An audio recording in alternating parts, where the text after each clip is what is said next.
Good morning, Toronto! Pero let's be real. Pag 401 ang ruta mo, minsan, good is optional. This is the busiest highway in North America or maybe the world. For most of us, it's not just a road. It's our way of life.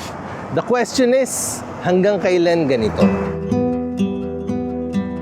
Built in the 1950s, the 401 was supposed to be the answer to traffic congestion.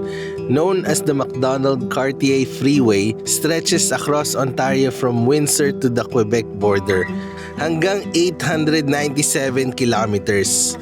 A highway that promised speed and connection. Pero ngayon, Ministry of Transportation mismo ang nagsabi by 2041 magiging 20 to 50 kilometers per hour na lang ang average speed nito. 2 hours, minsan up to 4 hours stuck sa traffic. Ito yung routine ko. Hahatid ko yung family ko, pupunta ako sa trabaho, tapos minsan babalik pa ako ng trabaho. Dati yung rush hour ng 401, 7 a.m. to 9 a.m. Tapos sa hapon naman, parang 4 p.m. to 6 p.m. New York's traffic, while dense, is spread across multiple arteries. Pero ang 401 is our main artery. Parang EDSA, pero malamig. So within the GTA, meron ka na lang 2-hour window buong araw. Parang free-flowing siya. Pero most of the time, within the working hours, buong araw na siyang traffic. May mga bagong projects in the works. Highway 413, Bradford Bypass, pero kahit matapos ang to, they predict na magiging parking lot pa rin ang 401. And the 407? Sure, it's smooth and green sa traffic maps, pero mahal. Parang emergency escape lang, not a real solution for most people. So ngayon, nandito tayo sa may 401 in Weston.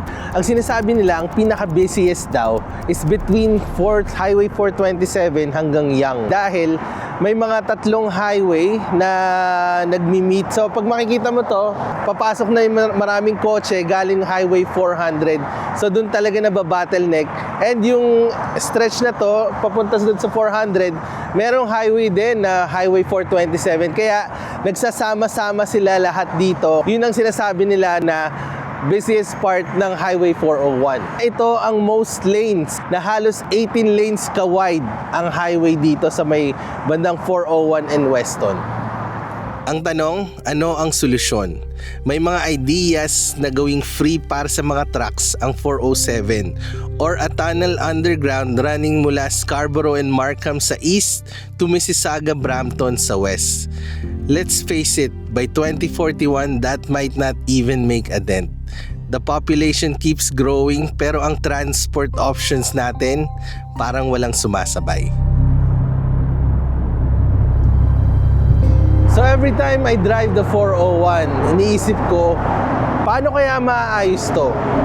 Nakaka-frustrate, lalo na alam mo, ang liit na lang ng time na makaka-drive ka ng freely na ganito. It's not just time na nawawala.